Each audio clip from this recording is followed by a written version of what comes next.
Hey, Dr. Ray here, founder of the Learning Liaisons, and welcome.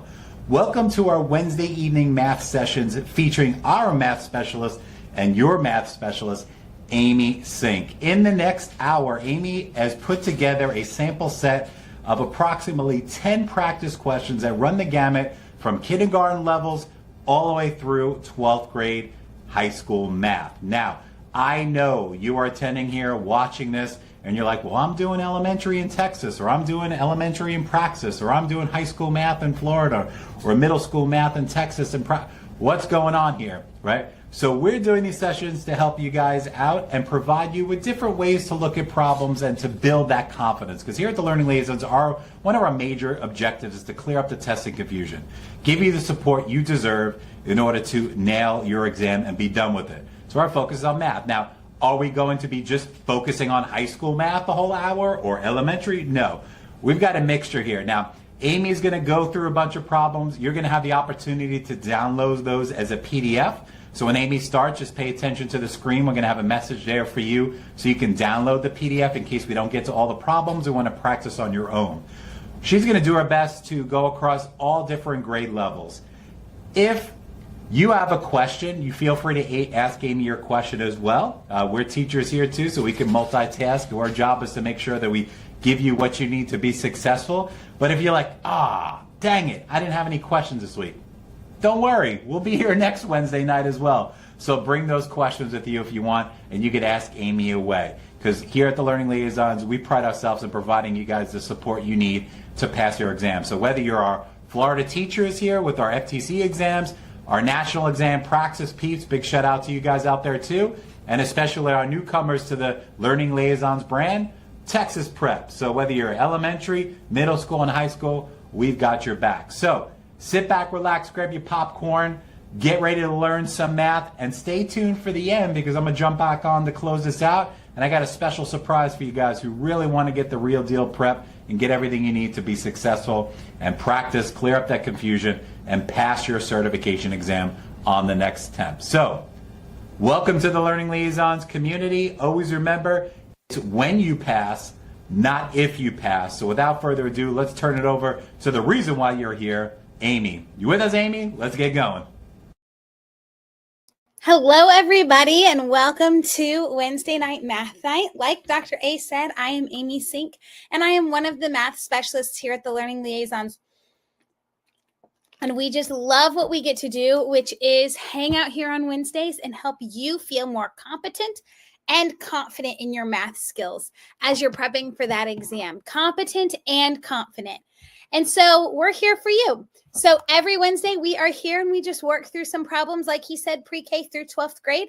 And I always like to have within that, I always like to have a next week section because that helps me tailor these Wednesday night math sessions for you.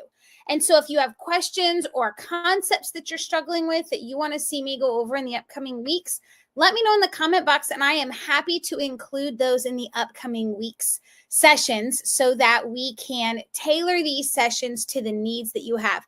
I love sitting here every Wednesday night working out math problems with you, but it's better if I can explicitly help you with the things that you need help with. So before we get started, I always like to do a get to know you. So let me know in the comment box where you're from, what test are you prepping for, and get to know you question.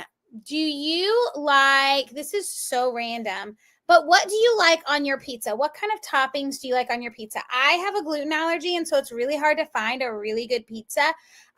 We have a local place here, Tomasino's, that has such good gluten-free pizza.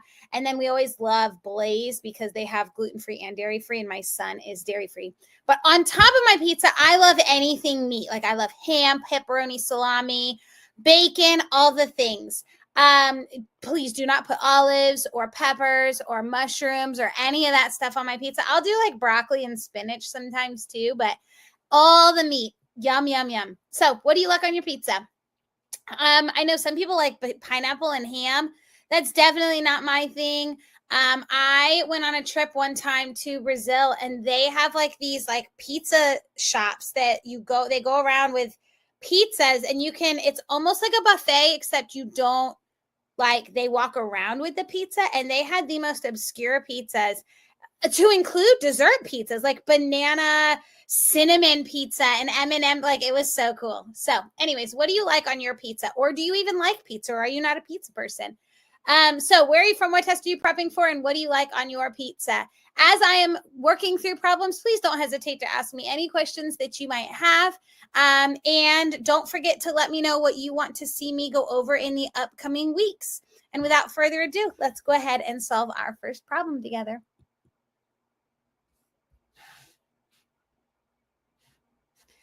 A teacher is introducing her lesson with the following word problem.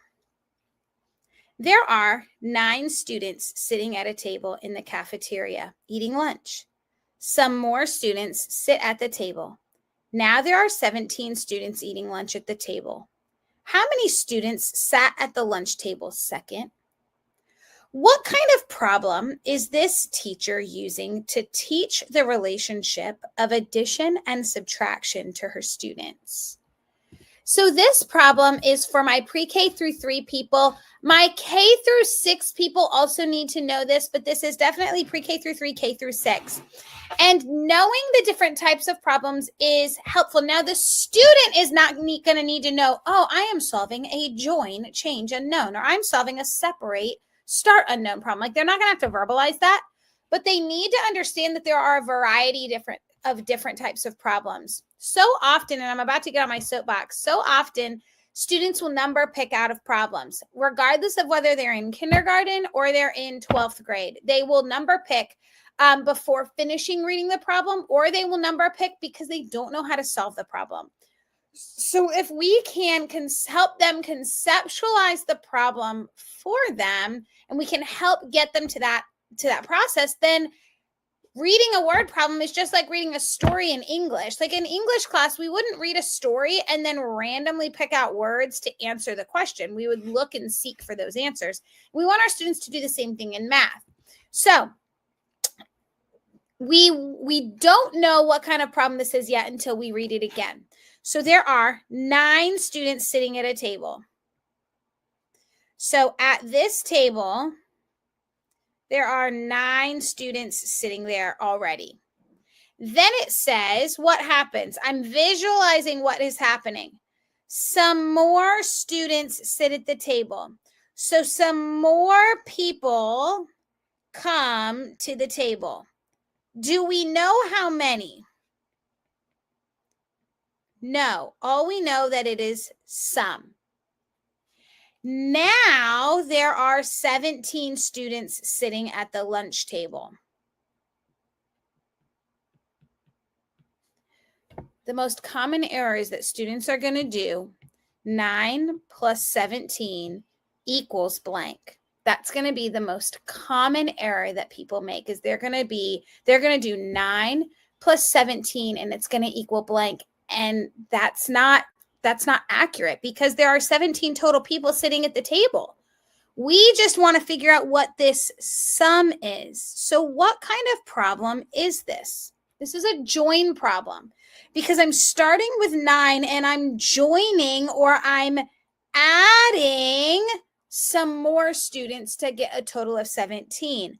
Join and add are the same. Separate and subtract are the same, because I'm separating my total into 2 parts. So is my change unknown, or is my starting number unknown? My change is unknown. Change is the part that's changing in the problem. It's not my start. This is my start. This is my change. This is my total. So in this problem, this is a join, change, unknown problem. If it was a separate, start, unknown, it would say something like, there are some students sitting at a table. 5 students leave. Now there are 12 students sitting at the table. How many students started? That would be join, start, unknown. Join, change, unknown would be, there are 12 students sitting at a table. Some students leave. Now there are 7 students sitting at the table. How many students leave? That would be a change unknown. So it just is a matter of whether your starting number is unknown or your second number or your change number is unknown as to whether which answer choice you would choose. Questions about that? All right, let's move on to the next problem.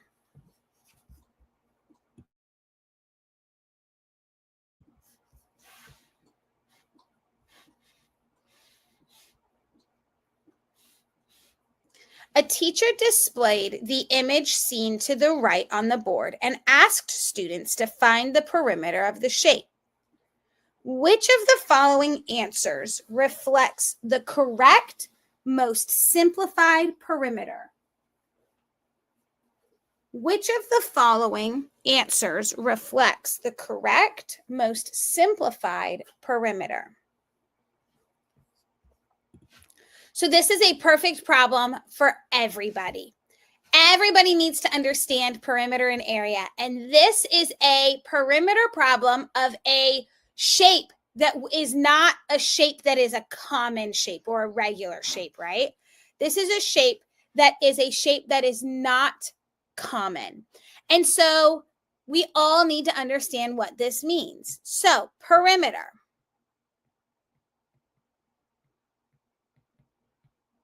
Perimeter is the distance around a shape. And I'm going to be specific. The linear distance around a shape. So while there are formulas to find perimeter, there are formulas out there. It's really not a formula I ever commit to memory because I know that what I can do is I can start in one corner and I can literally just walk around the perimeter of the shape and add all of those sides up. So yes, there's a perimeter for like a rectangle. 2L plus 2W equals perimeter. I don't like to memorize that kind of stuff because why? If I know that perimeter is the distance around the shape, then I'm just going to do that. Now I do need to memorize my area formulas. And area is the square measurement inside a shape. The square measurement inside of a shape. So now knowing that, let's go ahead and do our perimeter. I'm going to start in this corner. Why? I don't know. That's just the corner I decided to start in. And I'm going to start with 134 minus 7x plus this distance. What is this distance? Well, it has 1 tick mark. So it's going to be the same distance as something else with 1 tick mark, which is this distance. So this distance right here is going to be the same as this distance right here, which is 4x plus 3. Plus, now I notice that I have 1, 2, 3, 4 of these 2 tick mark distances. The 2 tick mark distance is x minus 3, and I have 4 of them. So I'm going to add 4 of those.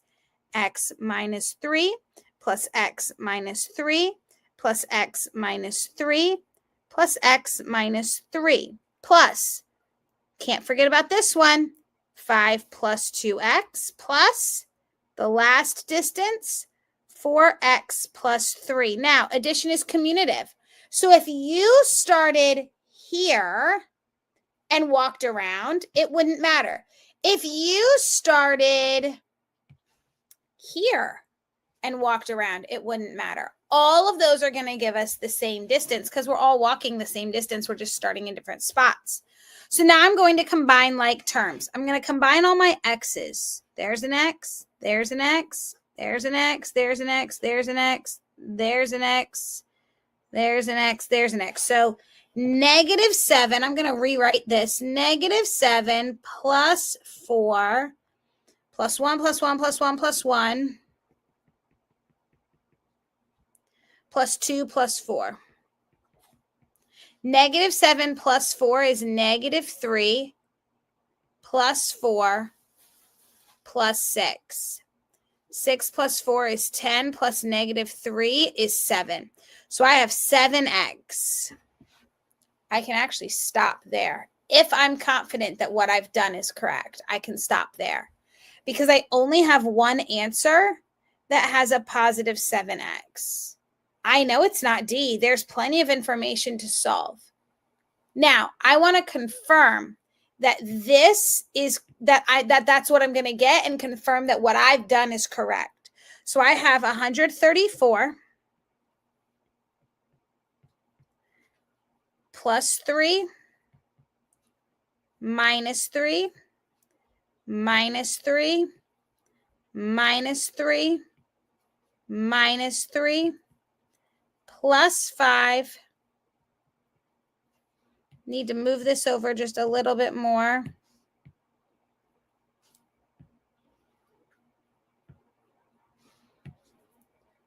Plus 3. Plus 3 minus 3 cancels out. So I have 134 minus 3 is 131. I've already done this one and this one. Minus 3 plus 3 plus 5. Minus 3 plus 3 cancels out. So I'm left with 131 minus 3 plus 5. So minus 3 plus 5 is a plus 2. 131 plus 2 equals 133. And indeed, that does match. So I know and I'm confident that my answer is correct. Questions about that?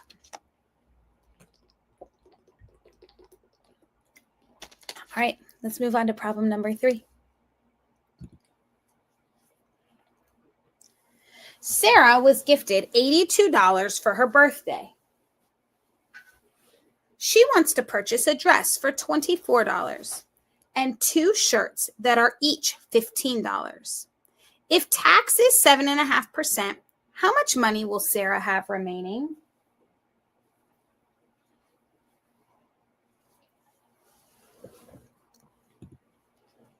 So this is another problem that's just perfect for everybody because multi-step problems are necessary for everybody to be able to solve. And operating with multiple different like addition and subtraction, including some tax, some percentages, some decimals, all of it's relevant for everybody. So Sarah was gifted $82 for her birthday. And she wants to purchase a dress for $24 and 2 shirts that are each $15. If tax is 75%, Lordy, that would be a high amount of tax. If tax is 7.5%, how much money will Sarah have remaining? Okay, so sometimes in problems, they give us irrelevant information, which means they give us information that's not relevant for us to be able to solve the problem. But literally in this problem, every piece of information they've given us is important. So she starts with $82. This is my starting amount, right? And she wants to purchase a dress and 2 shirts and tax is 7.5%. I'm worried that the most common error is that people are going to go 82 minus 24 minus 2 shirts and then apply the tax. However, the tax is only applied on the stuff that we purchase. And so we actually can't step through this process in that order. We have to figure out how much she spends, figure out the tax on that, and then go from there. So she spends $24 plus 15 plus 15, which equals 5, 10, 11, 12, 13, 14, 2, 3, 4, 5. So she spends $54 on a dress and 2 shirts. And then 7.5% tax is applied. And then I need to subtract it from my 82. So how do I figure out the tax on this amount? I can take, now remember, Fractions, this is for everybody, especially my elementary people. Fractions, decimals, percents,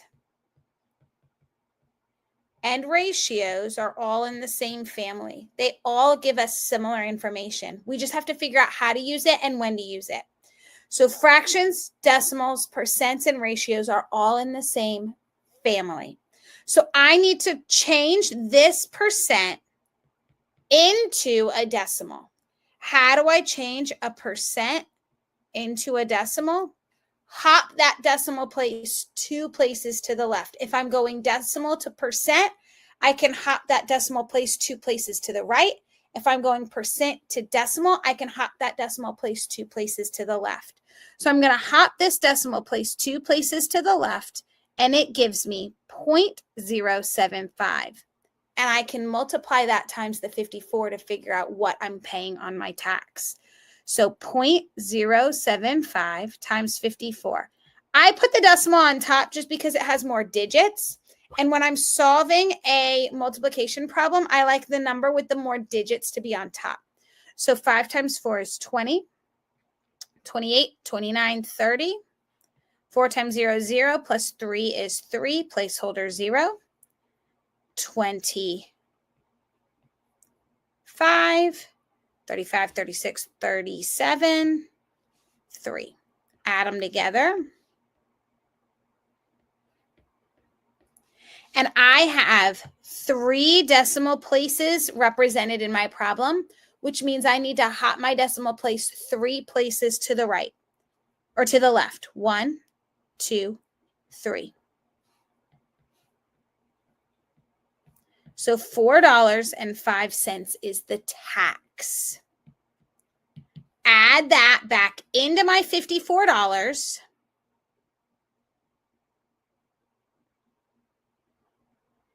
Why did I line it up like that?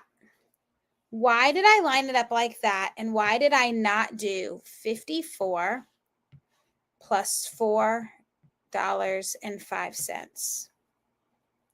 Because I need to line up my place values appropriately. So I'm lining up my ones with my ones. And in money, that's especially important because I wouldn't add $50 plus 4 and get $90, right? That would be $50 plus 40, not $50 plus 4. So we have to be careful with what we're adding and that we're adding the place values together appropriately. So this becomes 5 cents. 4 plus 4 is 8, $58. So what does this number represent? And I ask that of myself and of my students every time we're solving a problem. What does that part represent? Why did you just do that? That number represents the total spent. If we can't verbalize what we've solved and what it means in the problem, then we get lost and we fumble over our own feet when we're solving these kinds of problems. So now that I know how much total she spent, now I can subtract that number from how much she was gifted. I forgot she was even gifted any money because I feel like I've been knee deep in this problem, which is why I will often label stuff that I'm doing so that I don't get lost in my problem. So now I can do 82 minus 58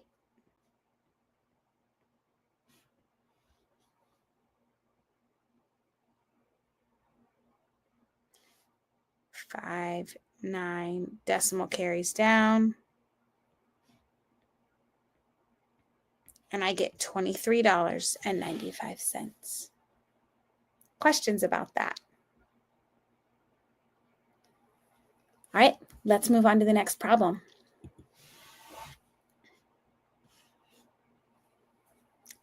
Teo rides his bike in a straight line from his location, perpendicular to path A. Luke rides his bike in a straight line from his location, perpendicular to path B. What is the coordinate of the point where their routes meet? And the answer choices are from the last problem, but this is we're going to call this an open response problem. Some people have open response. Some people do not. Regardless of whether you have open response or not, you should probably know how to solve this problem. And if you have open response, great. If you don't, you would just have answer choices. So what is the coordinate of the point where their routes meet? So both of them are riding in perpendicular paths to the path that they're on right now. So Teo is on path A right here, and Luke is on path B right here. And Teo is riding perpendicular to the path that he's on. And Luke is riding perpendicular to the path that he's on. And so they're going to cross somewhere in this vicinity, right? They're going to cross somewhere in this vicinity. Now, that is not a completely accurate image because I didn't do my slope and all of that. But what I can see is that I'm still going to be crossing in that upper left part of my image right here. And it's still in the first quadrant. Why is that important? Because if we had answer choices A, B, C, and D, and one of my answer choices was 8, 1, I would immediately know that that is way too far off and I could eliminate it. The beauty about these tests when we have multiple choice is that we can eliminate answers that are extraneous or that seem a little bit far out there, right? And so now I'm down to 3 answer choices or 2 answer choices because I've been able to eliminate answer choices that that don't make sense in the context of the problem. So now I'm going to actually figure out where these cross. How do I draw these pictures? Well, I can figure out the slope of path B, the slope of path A, and then I can figure out what those perpendicular slopes are so that I can graph this. Remember, perpendicular slopes are the negative reciprocal. So if the slope of path A is A over B, then the slope of Teo's path is going to be negative B over A. Same thing goes for path B. So I can see that my slope, if I'm using rise over run, my slope is I have a point here, I have a point here, and I have a point here. So I'm rising 1 and I'm running 1, 2, 3, 4, 5. Rise 1, run 1, 2, 3, 4, 5. Rise 1, run, and I'm actually running in the negative direction because I'm running left 1, 2, 3, 4, 5. Luke, we have a dot here, here, and here. So I'm rising 1, 2, 3, 4.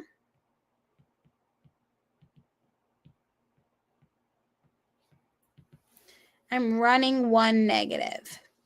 Rise 1, 2, 3, 4, run 1. So now I have my slopes of my paths. I can figure out the slope of the path perpendicular. So the slope of the path perpendicular is going to be positive 5 over 1 and positive 1 over 4. So rise 1, run 1, 2, 3, 4 in the positive direction. And I can go negative, negative because a negative and a negative make a positive. 1, 1, 2, 3, 4, 1, 1, 2, 3, 4. So there's Luke's line.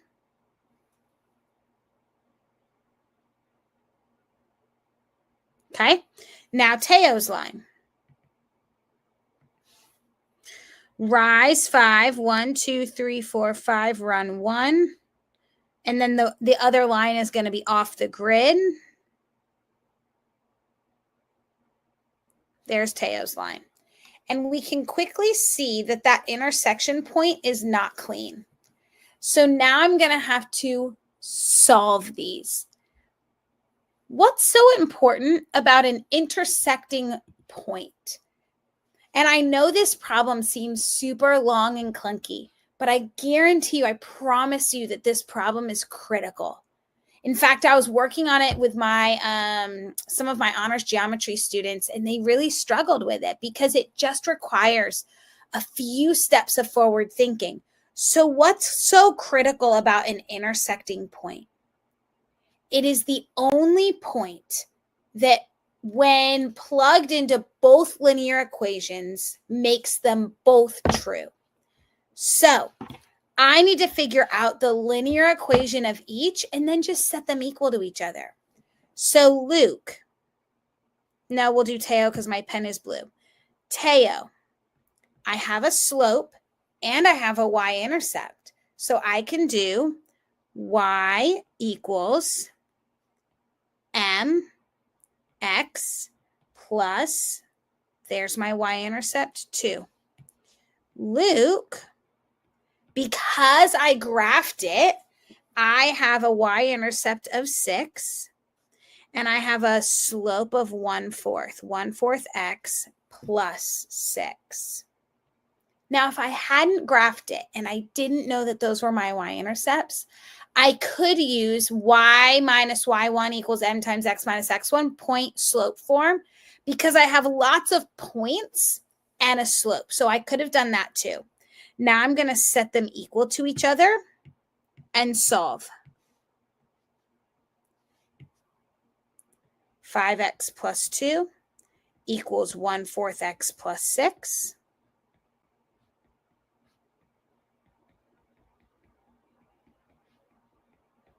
Subtract 1/4 from both sides.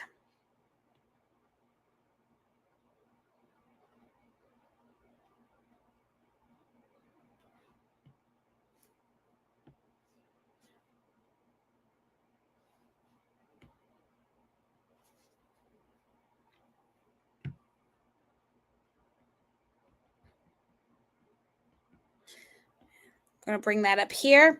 So 5 transitioned into fourths would be 20/4 minus 1/4 is 19/4 x equals 4. Multiply by 4/19 on both sides because I'm multiplying by the reciprocal to get rid of that fraction. X equals 16/19. Because 4 times 4 is 16, 1 times 19 is 19. Now, I know that some of you are like freaking out right now because you're like, whoa, that is a really, really messy x value. You're right, it is. But we're not going to shy away from really, really messy x values. It's okay. Now, again, if I had A, B, C, and D, and I only had one answer choice with an x value of 16/19, I would stop there. If I had multiple, then I would have to keep going, and I'm going to plug that into either Luke or Teo because they both have this intersection point that we are solving for. So it's going to work in both of those equations. So plug this back in. Y equals 5 times 16/19 plus 2. 16 times 5. 80 19ths plus 2. And 2 is the same thing as 38/19. Add those together, 80 plus 38 equals 118/19. So the point is 16/19, 118/19. And that is your answer. I know that was a messy problem. The processing and the thought process of it is beautiful. And just because it's messy doesn't mean it's a bad thing. We can still solve it, right?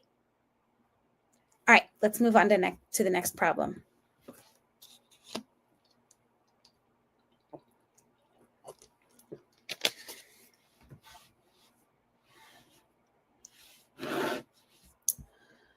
To address a kindergarten student's difficulty in recognizing numbers beyond 10, which pedagogical strategy is most effective?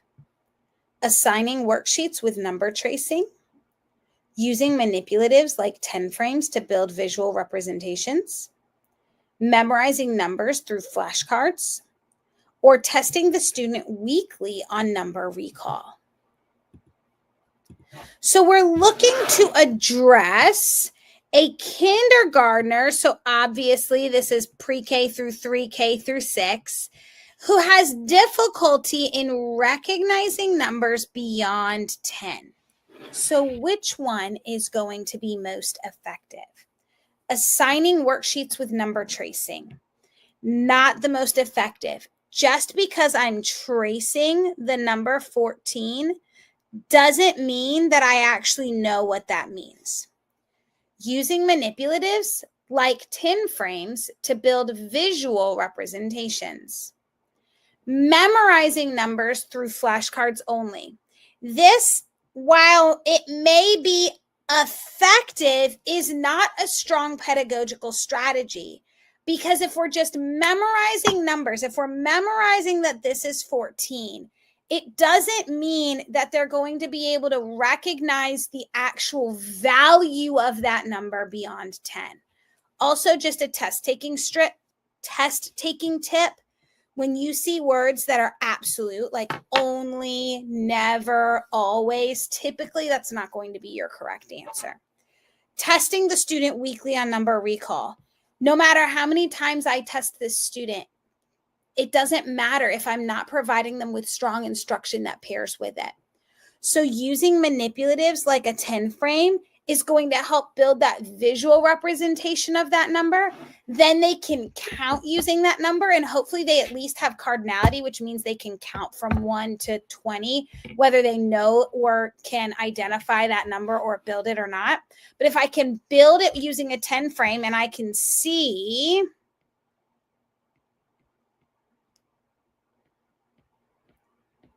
that this is 14, because I can count to 14, 1, 2, 3, 4, 5, 6, 7, 8, 9, 10, 11, 12, 13, 14, and then I can match it or write the number or see it or say it at the same time.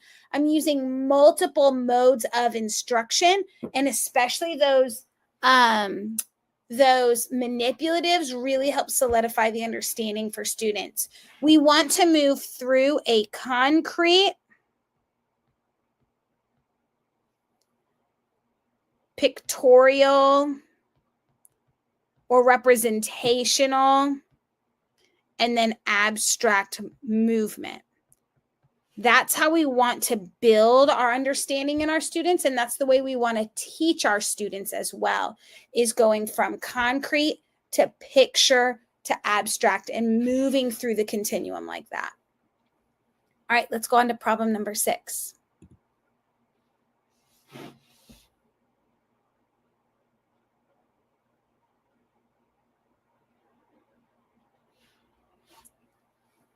A student solves the equation 2x plus 5 equals 13.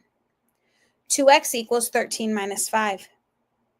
2x equals 8. X equals 8 divided by 2.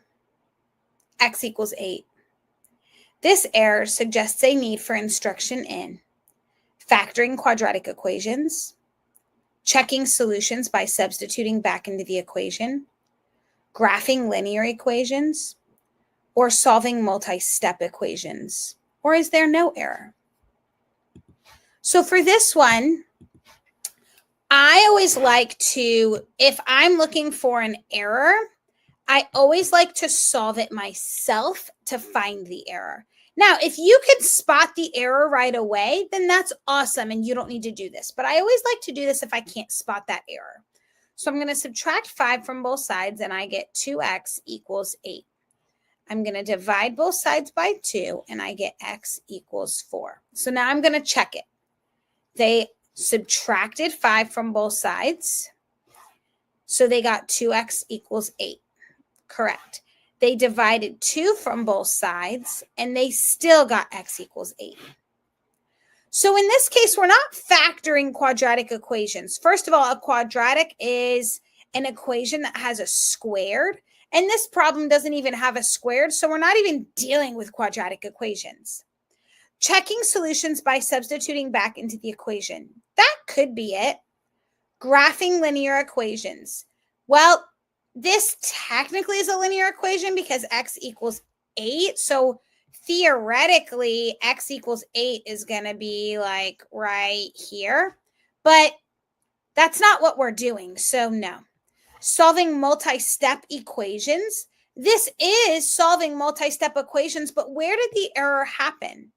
The error happened between here and here. It's not my ability to solve the multi-step equation. It's my inability to see that 8 divided by 2 is 4 and not 8. So in this case, it's really more of a careless error than it is a solving an equation error, which means that if I were to check my solution back through and I actually plugged in 8 in for x, I would get 2 times 8 plus 5.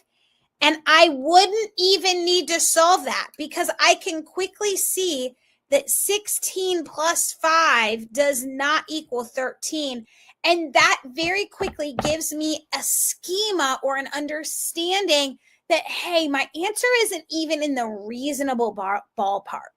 And so by using that strategy of checking solutions by substituting back in, I'm able to see whether my solution is reasonable or not. So B is the correct answer.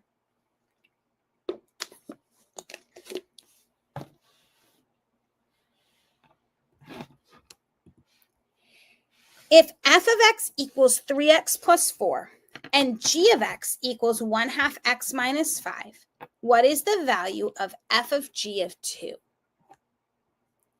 This problem, we've done a couple of elementary specific problems. This problem is definitely for my middle grades and upper grades people.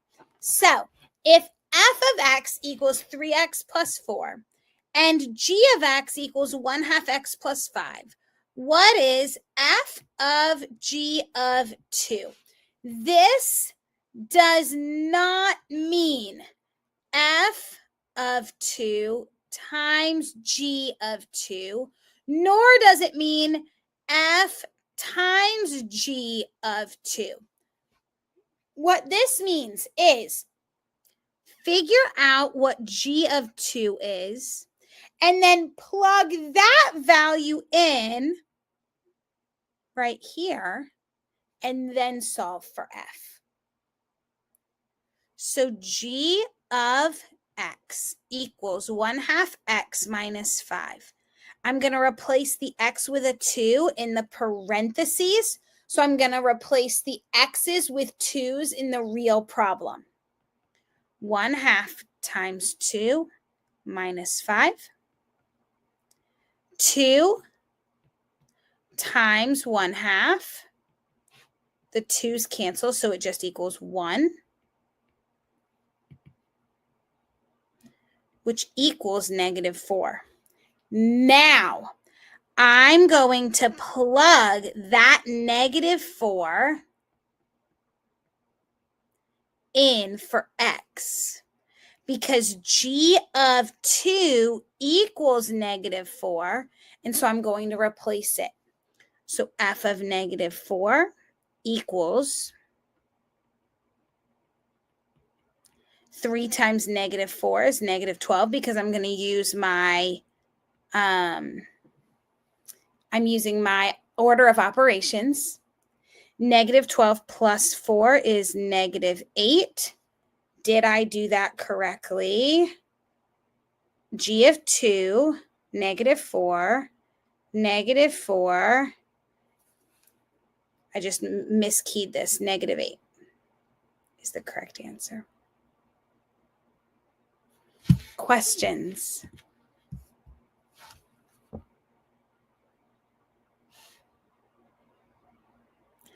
All right. Let me know in the comment box what you want to see me go over in the upcoming weeks, and I am happy to include that in the upcoming weeks. I'm going to turn it back over to Dr. A, and I can't wait to see you guys next week. Bye.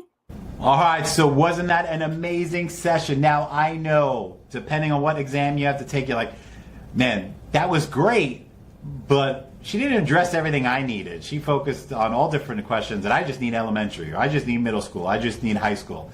Don't worry. Since you're still with us, I've got a special surprise for you. If you use the coupon code, all capital letters, SINK35, that's SINK 35, that will take off 35% off any of our prep courses on our website at the Learning Liaisons. It doesn't have to just be math. It could be anything that you need that we offer. And this is going to be an ongoing deal for you guys who attend these live sessions, because these are great. I'm sure Amy opened your eyes to some new concepts, some new ways to tackle problems, building that confidence. But this is just a smidget of your exam, the concepts on your test. So if you want the comprehensive view with the practice with Amy, with the practice test, with the lessons and the content review, we've got your back on our video boot camps, which all of them feature Amy Sink, your math specialist. So if you want to take advantage of that, the code is SINK35. You can use that at checkout on the learningliaisons.com website. And all that information is on our website as well, and on the bottom of the screen in this video. So we are here to help you. Once again, always remember, it's when you pass, not if you pass. Thank you for joining us again today, and hopefully we'll see you next week too. Talk to you soon.